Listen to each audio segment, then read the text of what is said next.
ಮಾಡುವಂತವ್ರು ಇಲ್ಲ ಅವರೆಲ್ಲ ಪ್ರಯಾಣ ಮಾಡೋರಿಗೆ ಹೆಣ್ಮಕ್ಳು ಹೇಳೋದು ಕೇಳಿಸ್ಕೊಂಡೆ ನಿಮ್ಮೆಲ್ಲ ಇವತ್ತೇನು ಒಂದು ಸಂವಾದ ಮಾಡ್ತಾ ಇದ್ದೀರಿ ಬೆಳಗ್ಗೆಯಿಂದ ಎಲ್ಲ ಹಲವಾರು ನಮ್ಮ ಚಾನಲ್ಗಳಲ್ಲಿ. ಹೆಣ್ಮಕ್ಳು ಸಹ ನಮಗೇನೋ ಕೊಡ್ತೀವಿ ಅಂತೇಳಿ ನಮ್ಮ ಕುಟುಂಬದವ್ರನ್ನ ಈ ರೀತಿ ಹಿಂಸೆ ಕೊಡೋದು ನ್ಯಾಯ ಎಲ್ಲ ಇದು ಅಂತೇಳಿ ಹೆಣ್ಮಕ್ಳು ಹೇಳೋದು ಕೇಳಿಸ್ಕೊತಾ ಇದ್ದೀನಿ.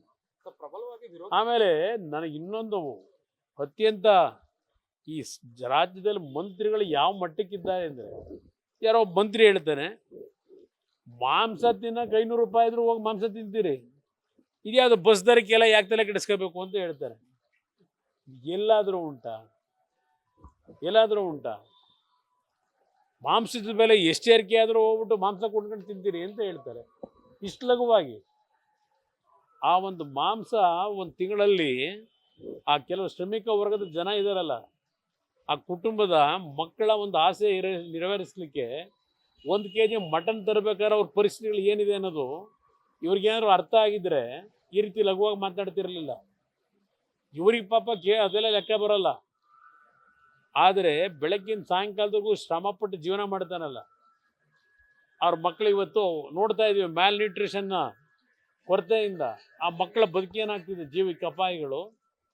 ಮಕ್ಕಳ ಜನ್ಮ ಕೊಡ್ತಕ್ಕಂಥ ತಾಯಂದ್ರ ಪರಿಸ್ಥಿತಿಗಳು ಏನಾಗಿದೆ, ಆ ಕುಟುಂಬಗಳಲ್ಲಿ ಆ ಮ್ಯಾಲ್ ನ್ಯೂಟ್ರಿಷನ್ನ ಒಂದು ಆಹಾರ ತಿನ್ನಲಿಕ್ಕೆ ಸರಿಪಡಿಸ್ಕೊಳ್ಳಿಕ್ಕೆ ಎಷ್ಟು ಶ್ರಮ ಹಾಕಬೇಕು ಅಂತಕ್ಕಂಥದ್ದು ಆ ವರ್ಗಕ್ಕೆ ಗೊತ್ತಿದೆ.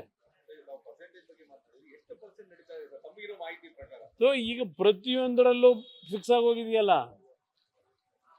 60 ಅವರ ಪಕ್ಷದ ಗುತ್ತಿಗೆದಾರರೇ, ತುಮಕೂರಿನ ಯಾವುದೋ ಒಂದು ಅಸೋಸಿಯೇಷನ್ ಅವ್ರ ಪಕ್ಷದ ಕಾರ್ಯಕರ್ತರೆ 60% ದಾಟಿದೆ. ಅವರೇ ಎಷ್ಟೋ ಪರವಾಗಿರಲಿಲ್ಲ ಅಂತೇಳಿ ಹಿಂದಿನ ಸರ್ಕಾರದ ಬಗ್ಗೆ ಕಾಂಗ್ರೆಸ್ನ ಗುತ್ತಿಗೆದಾರರೇ ಸರ್ಟಿಫಿಕೇಟ್ ಕೊಡ್ತಾವ್ರೆ. ಹೋಗ್ಲಿ, ಅದು ಕಾಂಟ್ರಾಕ್ಟ್ ತಗೋಬೇಕಾದ್ರೆ PWDನಲ್ಲೋ ಇರಿಗೇಷನಲ್ಲೋ ಮಾಡ್ಕೊತಿದ್ದು ಇವ್ರುಗಳು ಲೂಟಿ ಹೊಡಿಯೋದೊಂದು ಭಾಗ ಹೊಡಿತಿರೋದು. ಈಗ ಮನೆ ಹಂಚಿಕೆ ಮಾಡಬೇಕಾದ್ರೂ ದುಡ್ಡು ಕೊಡ್ಬೇಕಂತೆ. ಹಿಂದೆ ಯಾವನೋ PDO ತಗೊಳ್ಳೋನು 1,20,000 ರೂಪಾಯಿಗೆ ಕಮಿಷನ್ ಅಲ್ಲಿ ಆ ಹಳ್ಳಿಲಿ ಆ PDO ಇರೋನು ತಗೊಳ್ಳೋನು. ಈಗ ವಿಧಾನಸೌಧದಲ್ಲೇ ಶುರು ಆಗೋಯ್ತು. ಈಗ ಮಂತ್ರಿಗಳಿಗೆ ಕೊಟ್ಟು ಮನೆ ರಿಲೀಸ್ ಮಾಡಿಸ್ಕೋಬೇಕು. ಇನ್ನು ಹಲವಾರು ಇಲಾಖೆನಲ್ಲಿ ದುಡ್ಡು ತರಬೇಕಾದ್ರೆ ಮೊದಲು ಪರ್ಸೆಂಟೇಜು ಮಂತ್ರಿ ಕೊಟ್ಟು ಆಮೇಲೆ ದುಡ್ಡು ರಿಲೀಸ್ ಆಗಬೇಕು. ಪ್ರತಿ ಇಲಾಖೆಯಲ್ಲಿ ಫಿಕ್ಸ್ ಮಾಡ್ಕೊಂಡಿದ್ದೀರಿ. ಜಗಜ್ಜಾಹಿರ ಇದು ಎಲ್ಲಿದೆ? ಕುಮಾರಸ್ವಾಮಿ ಕಾಲದಲ್ಲಿ ಮಾಡ್ತಿರೋ ಅದಕ್ಕಿದೆ ಹೇಳ್ತಾರೆ, ಇದು ಹೇಳ್ತವೆ. ಯಾರೋ ಮಾನ ಮರ್ಯಾದೆ ಇದೆ ಅವರಿಗೆ. ದುಡ್ಡು ತಿನ್ನೋಕ್ಕೂ ಒಂದು ಇತಿಮಿತಿ ಬೇಡ? ಇತಿಮಿತಿ ಬೇಡ ಇದಕ್ಕೆ? ಅಧಿಕಾರಿಗಳು ಎಲ್ಲಿಂದ ಕೆಲಸ ಮಾಡ್ತಾರೆ ಈ ಥರ ಆಗೋದ್ರೆ? ಯಾತಕ್ಕೆ ಆತ್ಮಹತ್ಯೆಗಳು ನಡೀತಾವೆ? ರೈತರ ಆತ್ಮಹತ್ಯೆ ನೋಡ್ತಾ ಇದ್ದೋ. ಇವತ್ತು ಪ್ರತಿನಿತ್ಯ ಸರ್ಕಾರಿ ನೌಕರರು ಆತ್ಮಹತ್ಯೆ, ಕಾಂಟ್ರಾಕ್ಟರ್ಗಳು ಆತ್ಮಹತ್ಯೆ. ಈ ಪರಿಸ್ಥಿತಿ ತಂದಿಟ್ಕೊಂಡಿದ್ದೀರಿ. ಒಂದು ಅಡ್ಮಿನಿಸ್ಟ್ರೇಷನ್ ಇದೆಯಾ ರಾಜ್ಯದಲ್ಲಿ? ಸತ್ಯಮೇವ ಜಯತೆ. ಅಯ್ಯೋ ರಾಮ, ಏನು ಸತ್ಯಮೇವ ಜಯತೆ ಸಿದ್ದರಾಮಯ್ಯನವರೇ? ಹೊರಗಡೆ ನೀವು ಹೇಳೋದಕ್ಕೂ ನಿಮ್ಮ ಆತ್ಮಕ್ಕೆ ಒಂದು ಉತ್ತರ ಕೊಟ್ಕೊಳ್ಳಿ. ನೀವು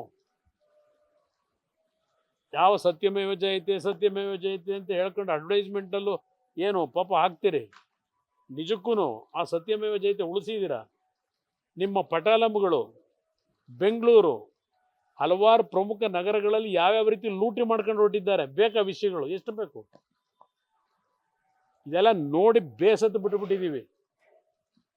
ಯಾವ್ಯಾವ ರೀತಿ ನಿಮ್ಮ ಹಿಂದೆ ಮುಂದೆ ಓಡಾಡ್ತಕ್ಕಂಥವ್ರನ್ನ, ರಾಜ್ಯದ ಆಸ್ತಿ ಏನಿದೆ, ಜನತೆಯ ಸಂಪತ್ತನ್ನು ಲೂಟಿ ಯಾವ ರೀತಿ ಮಾಡ್ತಾ ಇದ್ದೀರಿ. ಇತಿಹಾಸ ಇದು. ಇದನ್ನು ನೀವು ಕದ್ದು ಮುಚ್ಚು ಮಾಡ್ಕೊಳಕ್ಕಾಗಲ್ಲ. ಮುಂದೆ ಇದಕ್ಕೆಲ್ಲ ಬೆಲೆ ತೆರಬೇಕಾಗ್ತದೆ. ಪ್ರಬಲ ವಿರೋಧ ಪಕ್ಷವಾಗಿ ಬಿಜೆಪಿ ಸರಿಯಾಗಿ ಕೆಲಸ ಮಾಡ್ತಾ ಇಲ್ಲ ಸರ್. ಯಾಕಂದ್ರೆ ಅವರ ಪಕ್ಷದ ಒಳಗೆ ನಾನು ಅದಕ್ಕೆಲ್ಲ ವಿರೋಧ ಪಕ್ಷ ಆಡಳಿತ ಪಕ್ಷ ಸರ್ಟಿಫಿಕೇಟ್ ನಾನಲ್ಲ ಕೊಡೋನು, ಜನ ಕೊಡ್ತಾರೆ. ಸರ್, ಈಗ ನಿಮ್ಮ ಪಕ್ಷದಲ್ಲಿ ಯಾರು ಶಾಸಕರ ಖರೀದಿ ಮಾಡೋದಕ್ಕೆ ಪ್ರಯತ್ನ ನಡೀತಿದೆ ಸರ್? ಎಲ್ಲ ನಡೀತಿರ್ತದೆ, ಅದೇನು ಆಗಲ್ಲ. ಬನ್ನಿ, ಹೇಳಿದ್ದೀನಲ್ಲ, ನನ್ನೆಲ್ಲ ಕ್ಲಿಯರ್ ಆಗಿ ಹೇಳಿದ್ದೀನಿ.